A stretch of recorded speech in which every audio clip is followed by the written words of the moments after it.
apoia no Deus de Jacó. Obrigado, Senhor, pela Tua palavra, que ela caia no nosso coração como uma semente e ao seu tempo cresça e frutifique. Te pedimos e agradecemos. Amém. A palavra de Deus, o Evangelho, nos fala que o reino de Deus está entre nós. Há uma tradução que diz o seguinte, que o reino de Deus está dentro de nós. Eu creio que tanto uma coisa como a outra, né, uma tradução e outra, estão certas. Porque o reino é o próprio Deus e a sua ação. Então ele está em nós e está conosco, não é verdade? Deus está presente, Deus age na nossa vida. Então o reino de Deus está em cada um de nós que acolhe, né? Deus não obriga a gente a nada, mas a gente deseja o reino e acolhe o reino se faz presente dentro de nós. Mas o que significa o reino? A gente fala tanto do reino, e Jesus ele fala, né, que o reino não vai ser ostensivo, vai aparecer num governo, num lugar geográfico. Não, o reino é uma coisa, digamos assim, bastante discreta, mas poderosa, assim como o ar, né? O ar ele é discreto, a gente não vê, mas para de respirar para ver o que acontece. Então o reino de Deus a gente não vê, mas ele está presente. Ele é o ar que nós respiramos porque é o próprio Deus, não é? Mas o que a palavra fala a respeito do reino? Qual é digamos assim, a forma como a palavra de Deus define o reino? Encontrei aqui em Romanos 14, versículo 17, o seguinte: pois o reino de Deus não é uma questão de comida ou de bebida, mas viver corretamente, em paz, com a alegria que o Espírito Santo dá. Vou ler novamente, é um versículo só. Pois o reino de Deus não é uma questão de comida ou de bebida, mas viver corretamente em paz, com a alegria que o Espírito Santo dá. Esse versículo está dentro de um contexto, onde Paulo fala que não são coisas externas que falam a respeito do reino de Deus. Porque os judeus eles tinham muitas normas, não podia comer isso, não podia comer aquilo, não podia beber isso, não podia beber aquilo, dias santos. E Paulo diz, olha, nada disso de fato é o reino de Deus. Nada disso de fato revela a ação de Deus, porque a ação de Deus é uma coisa interior, é uma transformação interior, não é uma coisa que está aí fora, mas é uma coisa que está aqui dentro. E logicamente, né, se o reino de Deus vai se manifestando na minha vida, vai me transformando, ele vai se tornando visível, né? Mas não a partir de uma cidade ou de um lugar, mas a partir de mim mesmo. Eu passo a irradiar, eu passo a revelar com a minha vida o reino de Deus. E Paulo diz, como é que eu revelo esse reino de Deus? Quando eu vivo corretamente, né? Algumas traduções falam de justiça, quando eu tenho paz e eu tenho alegria no Espírito Santo, isto é, quando Deus produz em mim esta ação, e esta ação pode ser vista e pode ser sentida pelas pessoas. Mas também, gente, fala de outras coisas que determinam o reino de Deus, aí no conjunto da palavra, que eu não vou citar tudo, porque seria muita coisa, nós não iríamos guardar mesmo, né? Mas só para ver o que mais a palavra fala que o reino de Deus é paz, alegria, amor, força, saúde, sabedoria, prosperidade, perdão e graça. Então tudo isso está dentro de nós, tudo isso habita dentro de nós como se fosse uma fonte inesgotável. E o reino, ele pode ser acessado. Às vezes, gente, nós vivemos como se nós fôssemos paupérrimos, como se nós não tivéssemos nada. Quantas vezes nos vem à mente que nós não conseguimos fazer nada, não somos capazes de nada, e às vezes parece que nós não temos recurso nenhum para nos ajudar. Parece que nós estamos completamente zerados, mas não é verdade. A palavra fala que o reino dentro de nós é tudo isso. Tem hora que nos sentimos tristes, é verdade, né? Pelos acontecimentos da vida, pelas adversidades, mas nós não podemos ser dominados pela tristeza, porque a tristeza, ela está fora de nós. O que está dentro de nós é a alegria e não a tristeza. A tristeza, ela nos cerca, mas a alegria está no nosso interior. Não é? Se eu tenho um copo cheio de água, não posso ter o copo cheio de suco, de leite, tudo ao mesmo tempo. Ou é água ou é outra coisa. Para eu colocar leite dentro do copo, eu tenho que esvaziar o copo de água, né? Tirar aquele suco para eu colocar, até porque a mistura, principalmente suco com leite, não fica tão legal assim, né? Dependendo do suco, dependendo do que eu coloco no copo. Então, gente, não dá para conviver dentro de mim alegria e tristeza, força e fraqueza, né? Saúde e enfermidade, paz e perturbação. Algo está dentro de mim e algo está fora de mim. E a palavra fala que todas as coisas que são contrárias ao reino de Deus não habitam dentro do meu coração, não se misturam, estão fora. Então tentam me cercar de fora. Mas se eu entro em contato com esse recurso interior que eu trago, eu venço o que está fora. Por isso que a palavra fala, maior é o que está em nós do que aquilo que está no mundo. Não é? Maior é aquilo que está dentro de nós do que aquilo que está no mundo. Mas muitas vezes nós pensamos que aquilo que está no mundo, o que é o que está no mundo? Que é contrário ao reino de Deus. A tristeza está no mundo, a angústia está no mundo, a perturbação está no mundo, o medo está no mundo, tudo isso está no mundo. Quer dizer, dentro da nossa realidade humana essas coisas existem, mas o que está dentro de mim, que é Deus e a sua ação, e aqui representa tudo o que Deus é e dá, isso é muito maior do que aquilo que me cerca. Só que às vezes, gente, nós nos deixamos dominar pelas coisas ruins que nos cercam e achamos que nós não temos recurso nenhum para combater essas coisas. Elas são mais fortes do que eu. Não são poucas as pessoas que falam, né, que têm medo de olho gordo, de inveja, do futuro, de macumba, de uma série de coisas. E a pessoa diz que ela é cristã. Se ela é cristã, Cristo habita nela. O Espírito de Deus está nela.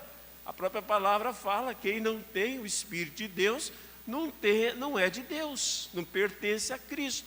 Então, se essas coisas, elas estão dentro de nós, como é que eu tenho medo daquilo que está fora? Daquilo que não tem, o que quer dizer estar fora, gente? Não tem poder real sobre a minha vida, a não ser o poder que eu dou para essas coisas.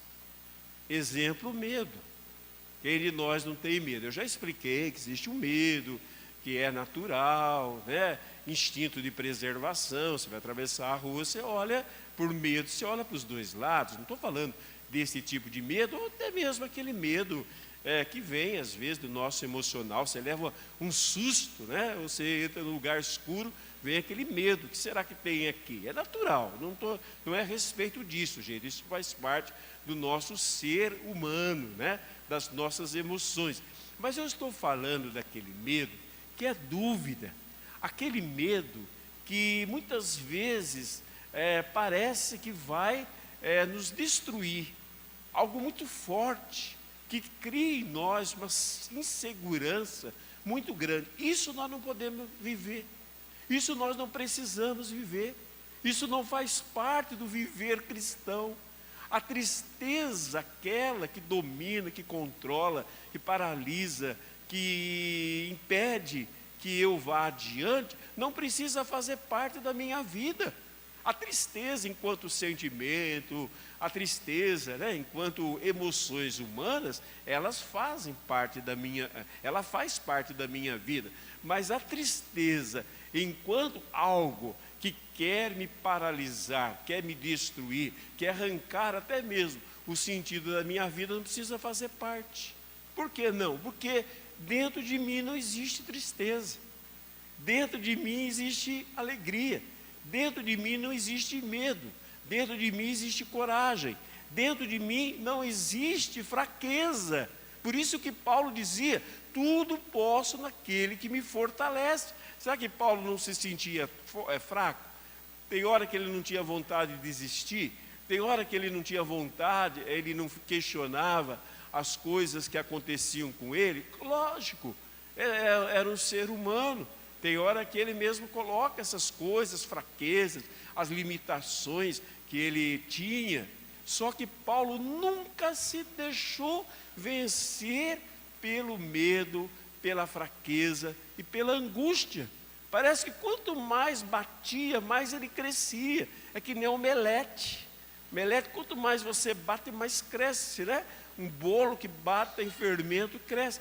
Quanto mais iam contra ele, quanto mais o diabo se levantava contra ele, quanto mais ele era perseguido, quanto mais havia oposição, mais forte esse homem ficava. Será que ele era um super-humano? Era uma pessoa que ganhou uma força especial, tipo Sansão, né? No Antigo Testamento, cujos cabelos cresciam, e junto com o crescimento do cabelo, crescia a sua força. Quando cortou o cabelo de Sansão, né? Dalila o traiu e cortaram a cabeleira de Sansão, Sansão enfraqueceu. Não, gente, não era a força dele, não vinha da sua parte emocional, a força dele não vinha do seu temperamento, a força dele vinha do seu interior. Paulo sabia, digamos assim, ir até o seu interior. Paulo sabia que dentro dele ele podia vencer, que dentro dele ele podia superar qualquer situação. E isso que nos é pedido como cristãos. Gente, nós não somos pessoas, digamos assim, protegidas, vacinadas, não é? De dificuldades, de adversidades. Infelizmente, muita gente pensa isso a respeito do cristianismo, corre atrás disso. Muita gente até mesmo é enganada com falsas promessas, né? Se você vir aqui, você vai parar de sofrer. Se você estiver presente aqui na nossa igreja, né? Inclusive a nossa católica também, pronto, sem problemas, sem dificuldades, nada mais vai ser contra você. Isso não é uma verdade, gente. Sabe por quê? Porque a gente constata na vida da gente que isso não é verdade. E Jesus disse, no mundo tereis aflições, no mundo vocês vão passar por adversidade, que ele passou.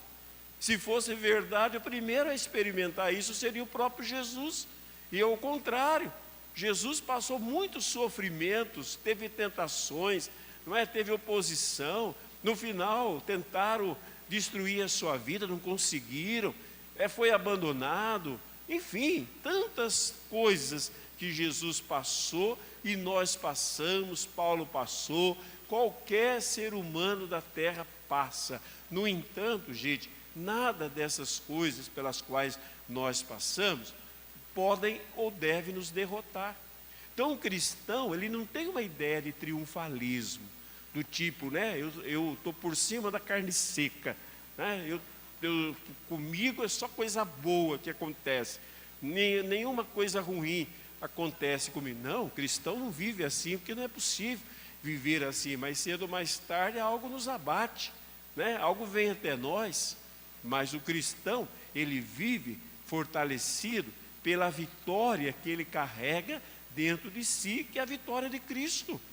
No mundo tereis aflições, coragem, Coragem da onde? De dentro. Força, ânimo, de dentro. Vocês vão vencer o mundo, porque eu venci. Que mundo é esse, gente? Que nós vamos vencer tudo isso que eu estou falando para vocês. O cristão, ele tem que viver como vitorioso, senão ele não é cristão. Não é? A nossa fé também não é simplesmente um vale de lágrimas, de sofrimento, de tristezas, de medo. Não é? Qual é a diferença então? Qual é a vantagem da gente ser cristão? Para muitos, a explicação é o seguinte: olha, né, no mundo é assim mesmo. No mundo a gente é abatido, no mundo a gente vive em angústia, no mundo a gente vive em tristeza, no mundo a gente vive em medo, mas vai chegar o céu. Aí lá não, lá vai ser tudo bonitinho, não vai existir mais nada, né? Vai ser uma maravilha. Mas Jesus disse: eu vim para que todos tenham vida e vida em abundância. E ele não disse que é depois da morte. Ele disse: eu vim agora, no presente. E é um presente contínuo, era um presente naquele tempo, um presente agora. E a palavra de Deus, ela é contínua, né? Ela é viva. Eu vim para que todos tenham vida e tenham em abundância. Ora, gente, se nós temos que ter vida e vida em abundância, então é agora. A vitória é hoje. A superação é hoje. Não ser parado pelas dificuldades da vida é hoje. Acontece hoje conosco. Agora, acontece como? Quando eu entendo que em mim há essa possibilidade. Aí é questão da fé. Não é? É questão da fé. Se eu não acredito nisso, se eu não acredito que essa possibilidade de vencer, superar, de ânimo, de coragem, de força, de alegria e tudo mais que o reino de Deus é, se eu não acreditar nisso, eu não vivo isso, gente. A fé é importante para eu acessar as coisas de Deus. Por quê? Porque eu tenho que acreditar. Se eu não acreditar, como que eu vou acessar? Eu não acredito. Se eu não acredito, eu não vou atrás. Se eu não acredito, eu não empenho. Se eu não acredito, eu não acho que seja possível, né? Se eu não acredito, então deixa para lá. Vamos viver isso aqui, porque é isso aqui que a gente tem que viver. Não era o caso de Paulo. Não foi o caso de milhares de pessoas que aprenderam a viver uma vida vitoriosa, gente. Assim o cristão tem que viver, cabeça erguida, passos firmes, não desistir, não parar. Senão, qual é a diferença que a gente tem com as pessoas que vivem desanimadas porque não tem Deus? Vocês conhecem gente assim? Às vezes está dentro da casa da gente, né? Falando: Deus não existe. Quantas pessoas que falam? Eu penso que Deus nem leva em consideração que a pessoa está com raiva, está frustrada, né? Deus não é Deus de mimimi, fica aí chateado por causa disso. Mas é triste a gente ouvir uma pessoa ficar falando isso. Gente até que um dia caminhou conosco, e depois passou por uma provação, por uma dificuldade, e disse: olha, não adiantou nada. Eu procurei e não alcancei. Deus não me abençoou. Deus não ouviu a minha oração. Deus não olhou para mim. Deus me abandonou. Já ouviram isso? Alguém já disse isso?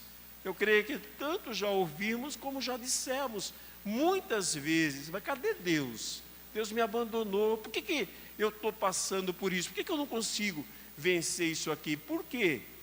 Porque, gente, eu não acessei pela fé o meu interior. Eu não acessei pela fé o potencial que eu tenho. Eu não acessei. A minha mente não é a mente do reino de Deus. As minhas palavras não são palavras do reino de Deus. As minhas atitudes muitas vezes não são atitudes do reino de Deus. Porque se a minha mente for do reino de Deus, as minhas palavras forem do reino de Deus e as minhas atitudes forem de reino de Deus, isso que eu estou dizendo para vocês, coisa prática, né? Coisa muito prática. Se forem, é vitória na certa, gente. Passo por vale escuro, sim, mas não temerei, porque o Senhor está comigo. Enfrento dificuldades, sim, mas tudo posso naquele que me fortalece.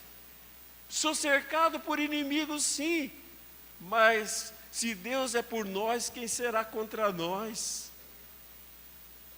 Passo por penúria, por dificuldades, sim, mas o Senhor é meu pastor, nada me faltará. Me armam armadilhas, é verdade, mas nenhuma arma prospera contra mim. Ou essas coisas são mentiras, elas não funcionam, não é? Muita gente fala que não funciona. Tem muita gente que nega a Sagrada Escritura o tempo todo. Não, isso não funciona, isso quer dizer outra coisa. Quer dizer o quê? O que Jesus quis dizer que eu vim para que todos tenham vida e vida em abundância? O que ele quis dizer? Eu não sei então. Quem é que sabe? Eu falei para vocês quando nós fizemos aquela série, muitos vão lembrar, quem participou, a respeito, né, dos benefícios do Calvário na Quaresma. Vocês lembram quando eu falei para vocês o que significa Zoe? Significa a vida abundante de Deus. Tive a oportunidade de falar muito sobre isso. Isso é real, isso acontece, isso é história de carochinha, isso foi colocado por alguém bem intencionado lá na Sagrada Escritura, ou isso é a palavra de Deus, ou isso é vida e vida em abundância? Entendendo bem o que significa, sem distorcer a palavra abundante e transformar abundante, não ter problemas, não ter dificuldades. Aí não, aí não. Mas se for entender como capacidade, poder para vencer tudo que existe de mal no mundo, aí sim. Por isso nós somos cristãos. É isso que o Senhor nos trouxe. É certo, gente, que o céu é uma plenitude de tudo isso, lógico, mas o céu mora em nós. Deus mora em nós. O reino de Deus, como que Deus quer ver os seus filhos vivendo como súditos do seu reino, não é? Implantando, tornando visível na própria vida, não por meio de qualquer outra coisa, mas na própria vida, como testemunho da ação de Deus, da presença de Deus, o reino visível, que as pessoas possam olhar, olhando, né, para o que a gente vê no mundo, não há reino de Deus, mas olhando para a vida de muitas pessoas, há reino de Deus. Vocês conhecem algum reino de Deus? Eu conheço muitos. Conheço pessoas que são reinos de Deus, ambulantes. Você olha para a vida dela, nada bate.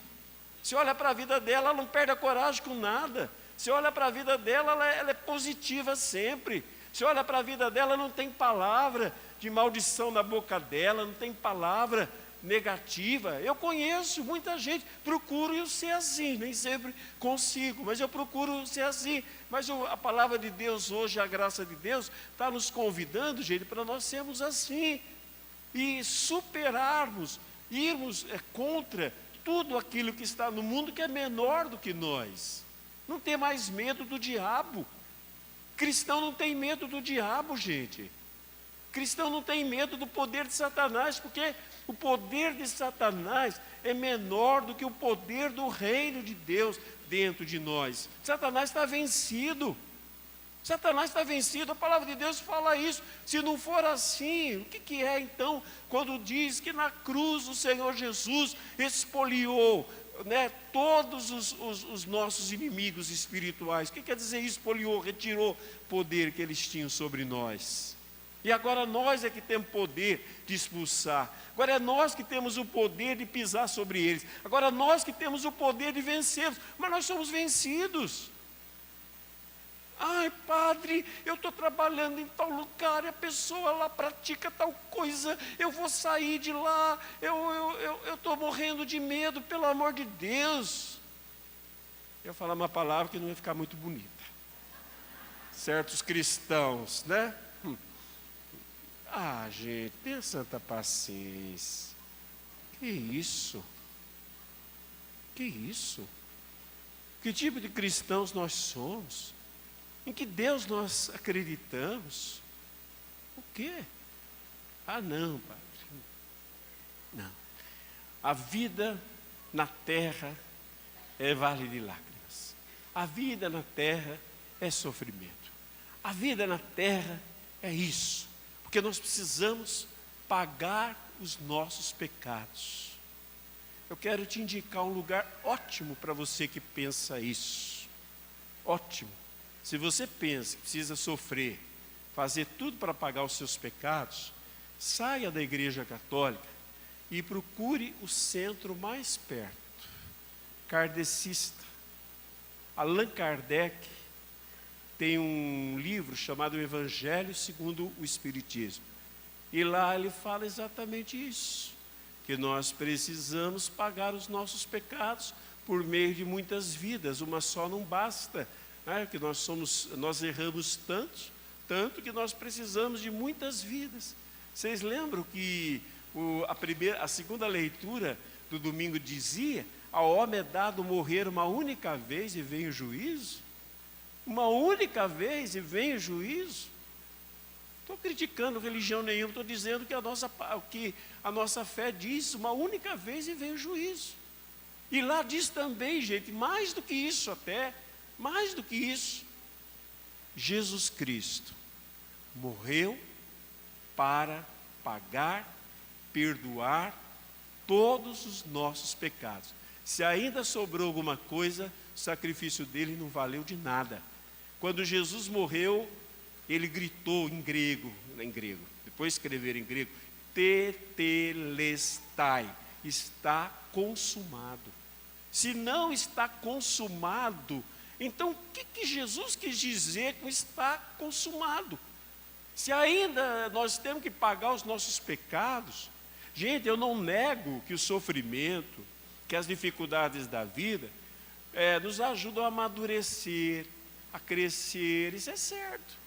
Quem de nós passando por dificuldades, se a gente aprendeu com as dificuldades, é porque a maior parte delas somos nós mesmos que criamos pelas nossas escolhas. Quem de nós nunca aprendeu? Quem nunca viu uma pessoa que passou por um sofrimento, sair daquela fornalha de sofrimento, muito melhor do que entrou, mais humilde, né? Menos ganancioso, mais gente? É lógico que sim, gente. É lógico que sim, mas isso não quer dizer que nós estamos ali nos aperfeiçoando por causa daquilo. Não, são lições da vida que nos ensinam, são lições da vida qual nós aprendemos, não é? Quais nós aprendemos, é parte da vida da gente, mas não tem a ver, eu me nego a acreditar que se eu sofrer, eu estou pagando os meus pecados. É verdade que o sofrimento me coloca, digamos assim, numa espécie de comunhão com os sofrimentos de Cristo, porque Ele sofreu também. Então nós sofremos e Ele sofreu também. E Ele aprendeu por meio de sofrimento, diz a palavra. Nós aprendemos também. Mas eu me nego, porque não está escrito na Sagrada Escritura que se eu for uma pessoa sofredora e eu correr atrás do sofrimento, ele vem, mas eu correr atrás do sofrimento, eu viver no sofrimento, então eu pago os meus pecados. Isso não é pensamento cristão, gente. Tem muitos lugares que tem esse pensamento, procura um desses, vai se sentir muito bem, porque fala dessas coisas, vai ficar indo e voltando, milhares de existências, né? Indo e voltando, quando nós não precisamos, gente, de nenhuma outra existência, porque nesta mesmo os nossos pecados foram perdoados, nós fomos salvos, fomos redimidos, e agora habita dentro de nós a presença do próprio Deus e do seu poder. Isso é fé, isso é fé cristã. O resto, gente, é papagaiada, o resto é falsa espiritualidade. Eu acho interessante, por exemplo, nós temos na nossa igreja muitos santos, né? Muitos santos. Então, muita gente tem uma admiração grande por eles. É para isso que a igreja coloca mesmo santos. Não é para tomar o lugar de Jesus, é para que sejam admirados. Honra a quem é digno de honra. Só que quando você ouve uma pessoa falando de santos, ela fala de duas coisas. Ou ela fala dos milagres, né, da vida sobrenatural. Por exemplo, o Padre Pio, que é nosso contemporâneo, né, morreu em 1960 e pouco, muita gente já estava por aqui quando ele morreu. Então muita gente fala: "Padre, o senhor sabia que o Padre Pio ele estava em dois lugares, a bilocação, né? Em dois lugares ao mesmo tempo. O senhor sabia que ele falava ele via gente morta? O senhor sabia que ele lia as consciências? Eu falei, é mesmo. E você vai imitar isso como? Leia a minha consciência então. Fica em dois lugares ao mesmo tempo então. Não tem como, gente. Isso é um dom que ele tinha, não é? Sei lá o que aconteceu.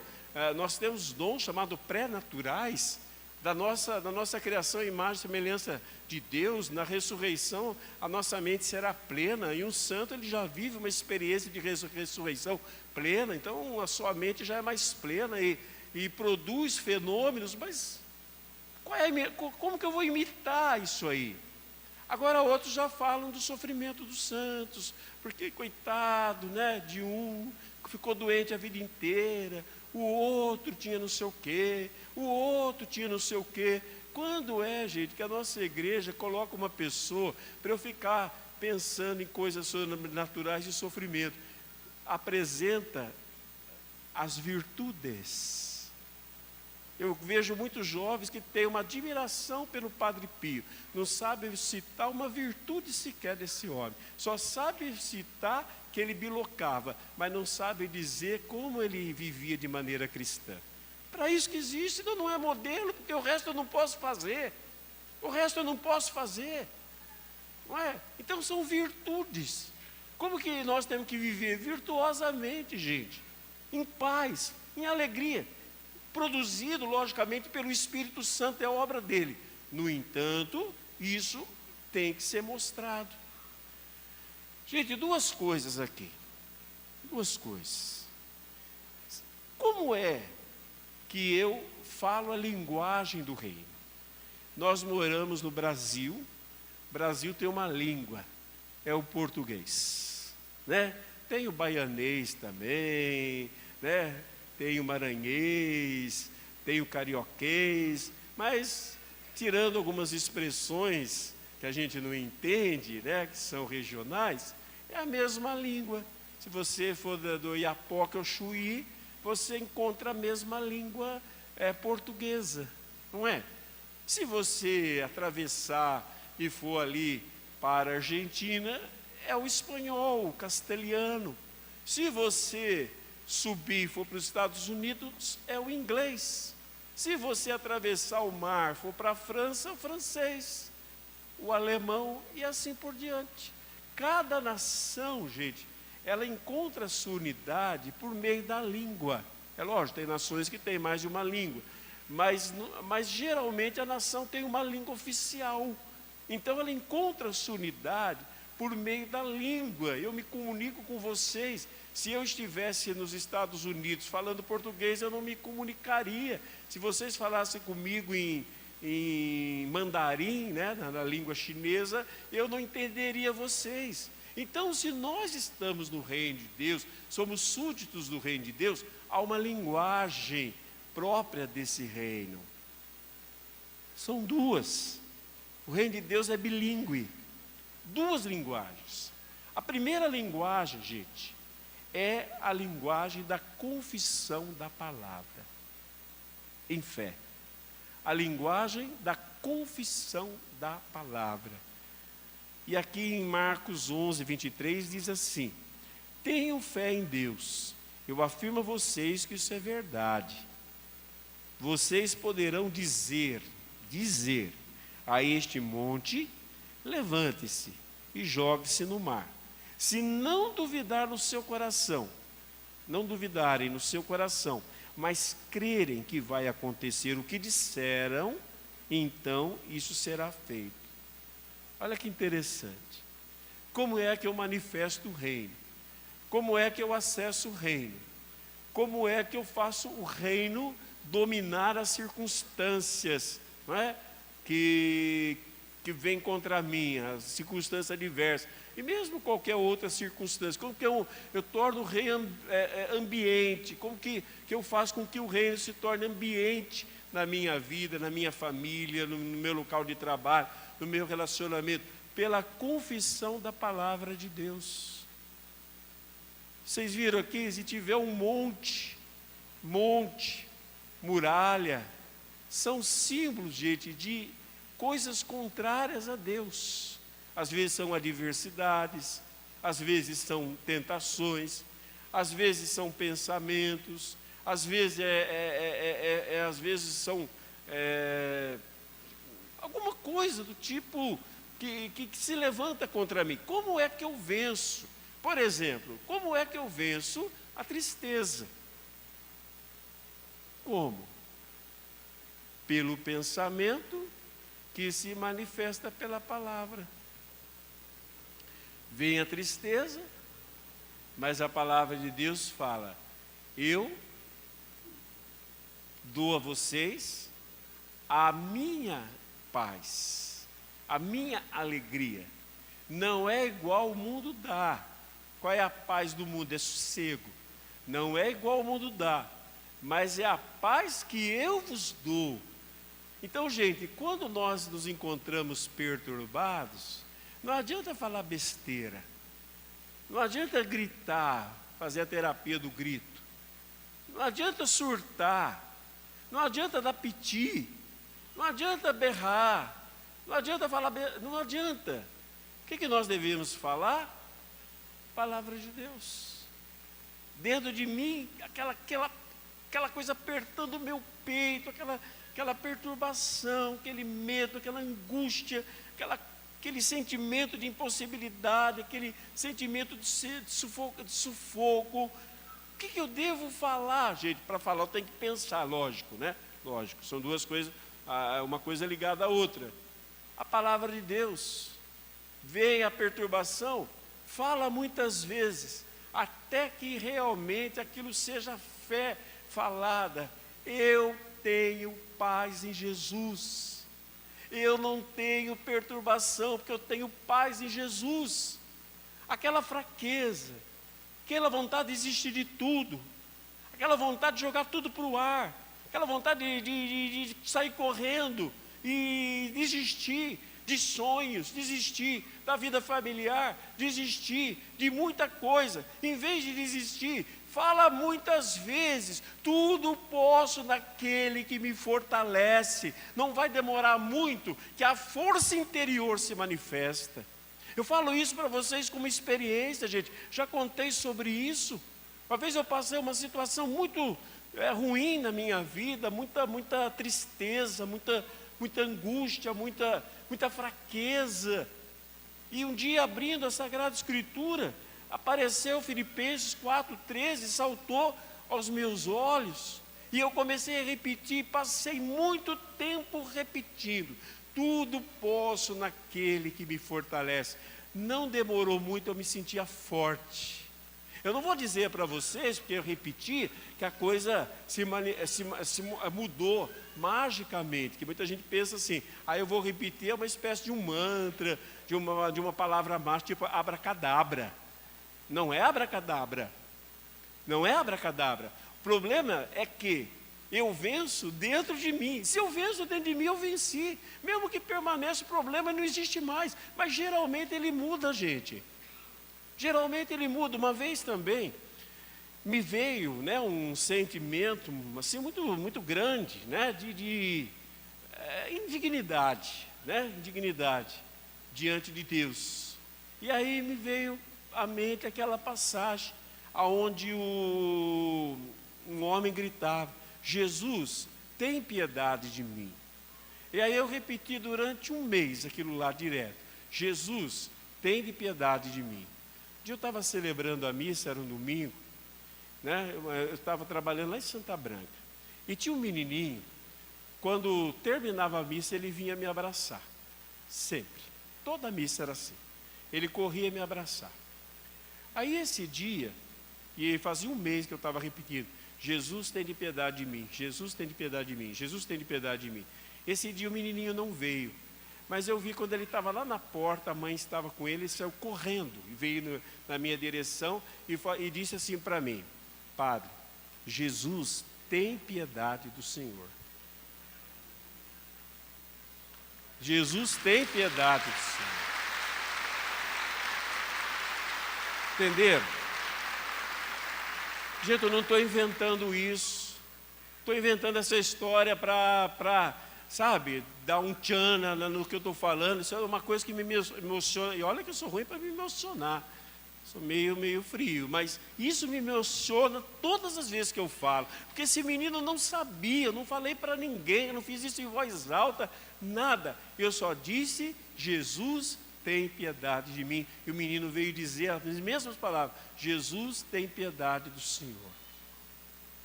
Pronto, acabou aquela indignidade. Um dia uma senhora foi levada para conversar comigo, e ela foi levada pela tia, e ela tinha uns problemas psíquicos muito fortes, e ela tinha uns surtos, umas coisas estranhas. E aí eu comecei a ouvi-la, né? E ela foi falava muito bem, era uma diretora de escola. E aí me veio na mente, ao nome de Jesus, se dobra todo joelho no céu, na terra e no inferno. E ela falando comigo, eu fui repetindo mentalmente, Jesus, Jesus, Jesus, com esta ideia. Eu não sabia o que ela tinha, eu não sabia o que era.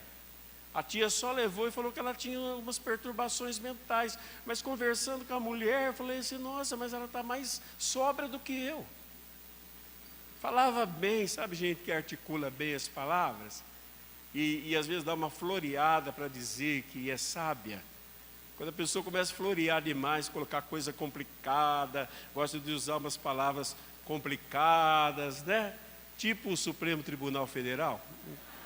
Você não entende nada daquelas datas velhas deles, né? De vez em quando eu vejo, uma vez eu consigo dizer, aquilo não é português, que eu não sei de onde veio aquilo. Então, tipo aquilo lá.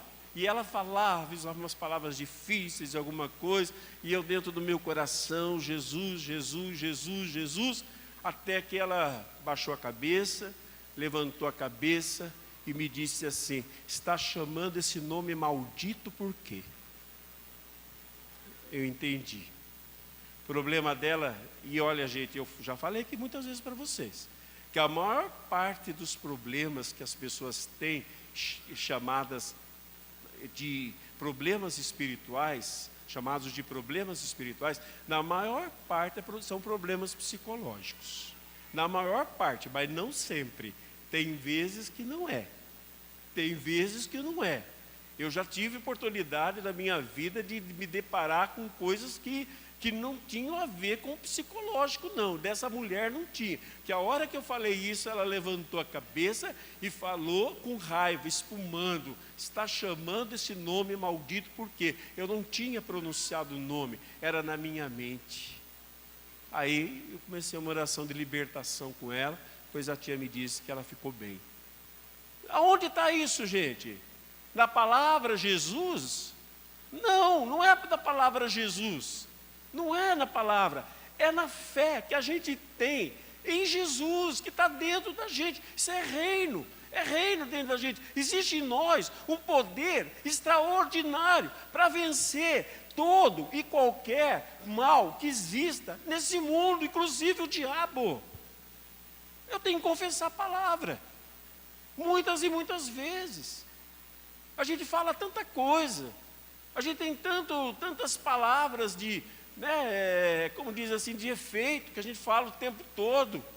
Gente, nós temos aí uma lista de frases bíblicas que falam a respeito do poder de Deus. Aprenda a ler a Bíblia, aprenda a buscar, aprenda a trazer na mente, seja seu sustento, faça como a vaca e o camelo, rumine, aquela palavra, até que você creia nela. A partir do momento que você crê nela, com ela você espanta os males, com ela você faz cair, faz a montanha para o mar, com ela você quebra, derruba barreiras, muralhas. E por último, gente, é também a linguagem do reino. Isso é tão difícil para nós. A linguagem do louvor.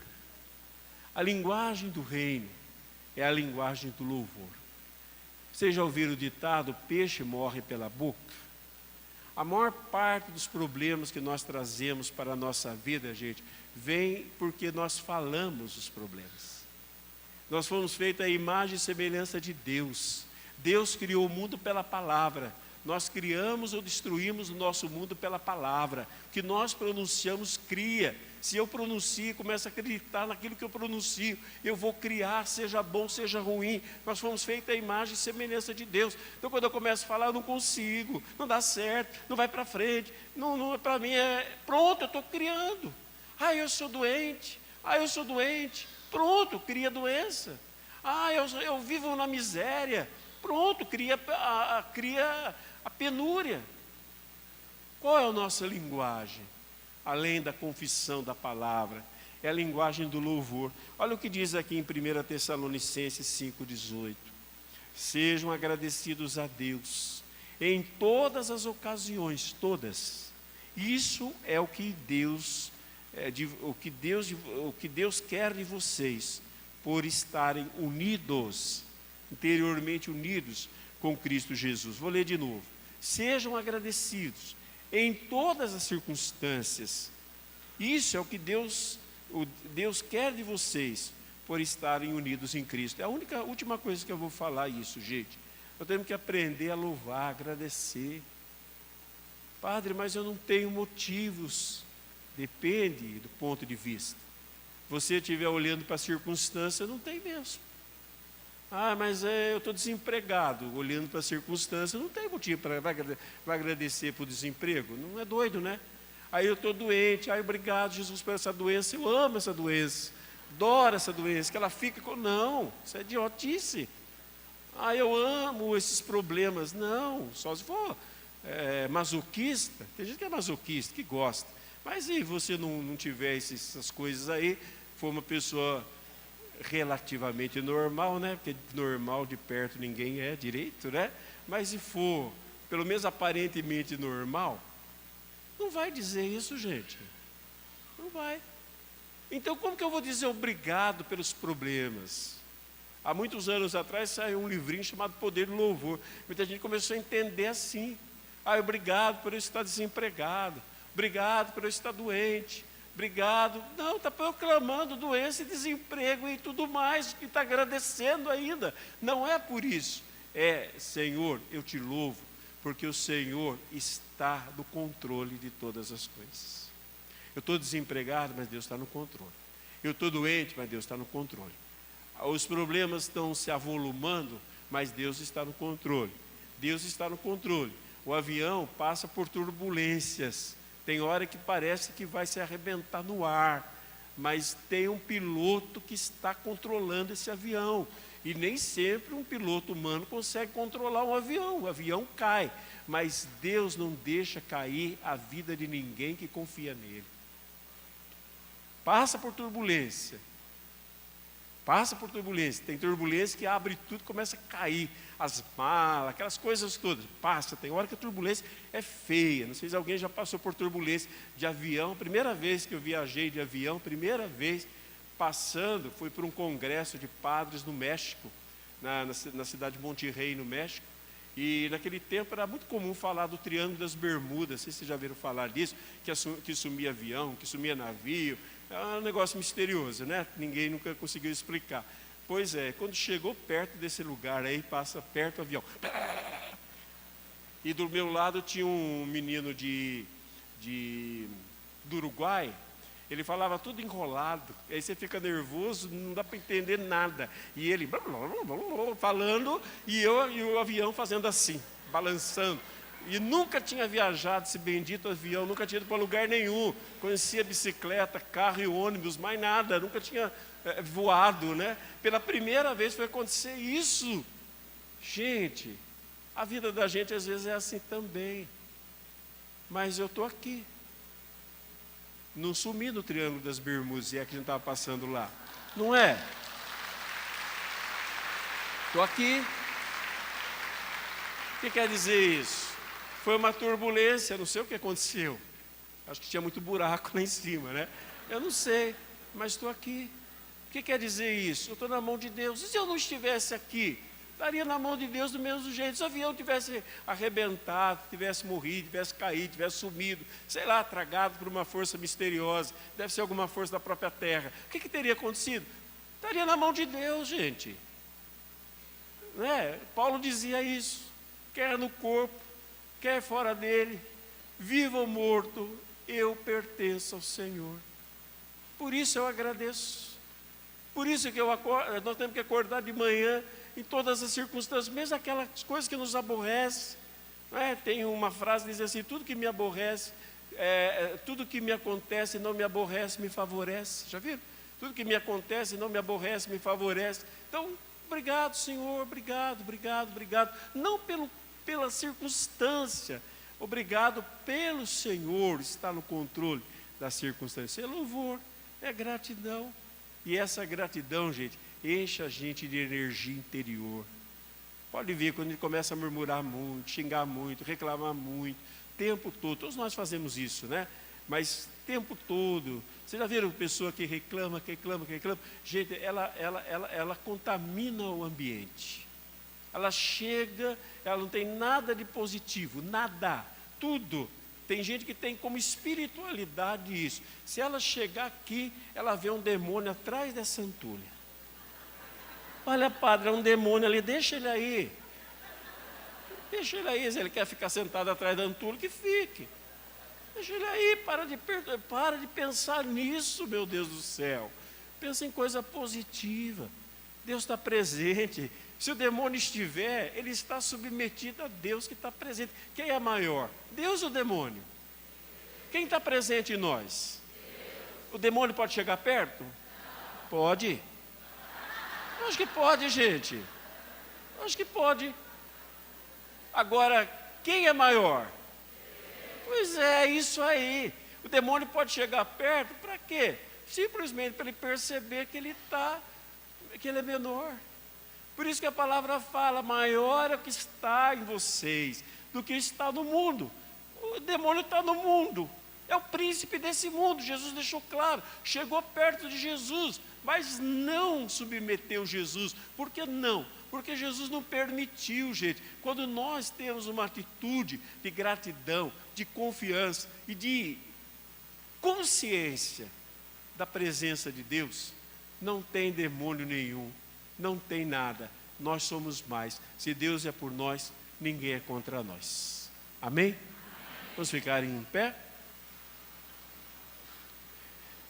Então é assim, né? Nossa fé é isso, eu não sei o que é, né?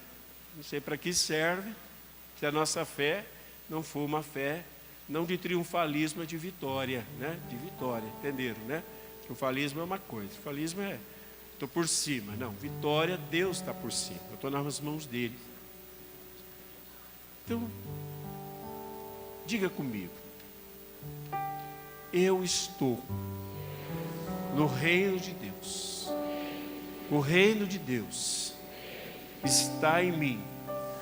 Mora no meu coração. E é o próprio Deus, o próprio Jesus, que age em mim e que deposita em mim a sua própria vida abundante. Por isso eu posso declarar que em mim habita a paz, a alegria, o amor, a força, a sabedoria, perdão, a graça, a saúde, a prosperidade, a capacidade de superar todos os obstáculos. Em mim mora todas essas coisas. E eu quero agora, Senhor, acessá-las e declarar que eu sou um cidadão do reino, que o reino em mim é maior do que todas as adversidades, tentações, opressões e perturbações que venham da vida ou do demônio. Eu sou mais do que vencedor, porque o reino de Deus em mim é maior. Deus em mim é maior. Eu creio e declaro que o reino de Deus acampa todas as realidades adversas na minha vida. Então agora eu gostaria que você desse o nome para essas diversidades. Qual é a diversidade, né? Às vezes a diversidade pode ser uma situação, às vezes pode ser só uma sensação, um sentimento. Então, exemplo, né, de tristeza. Diga, não, o reino de Deus é alegria, o reino de Deus não é tristeza. Não é. Então acampa a alegria sobre a tristeza. Acampa a força sobre a fraqueza. Acampa a coragem sobre o medo. Acampa a paz sobre a perturbação. Acampa a saúde sobre a enfermidade. Acampa a prosperidade sobre a miséria, penúria. Acampa o perdão sobre toda raiva. Acampa o amor sobre todo o desamor na minha vida, todas as minhas carências. Acampa o poder de Deus, acampa a força de Deus. O que está em mim é maior, o que está em mim é melhor, o que está em mim vence, o que está em mim supera, o que está em mim restaura, o que está em mim cura, o que está em mim dá novo início, o que está em mim é poderoso, e nenhum poder da terra, do céu ou do inferno é maior do que aquilo que está em mim, do que aquele que está em mim, Jesus Cristo, que pelo poder do Espírito Santo age em mim. Aleluia, aleluia. Age em mim, age em mim. O que está em mim é maior do que aquilo que está no mundo. Aleluia, eu creio nisso. Deus está comigo e eu sou mais do que vitorioso. Glória a Ti, Senhor.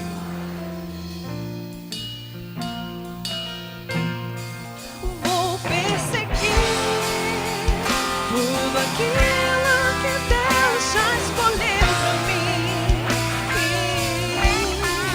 Vou persistir, e mesmo nas marcas daquela dor, do que ficou, vou me lembrar, realizar o sonho mais lindo que Deus sonhou. Em meu lugar está a espera de um novo que vai chegar. Vou persistir, continuar a esperar e crer, e mesmo quando a visão se turva e o coração só chora, traz na alma a certeza da vitória. Amém. Vamos aplaudir o nosso Deus, que nos dá essa certeza da vitória. Aleluia. Muito obrigado, Senhor, pela certeza da vitória. Te agradecemos. Muito obrigado. Muito obrigado. Amém.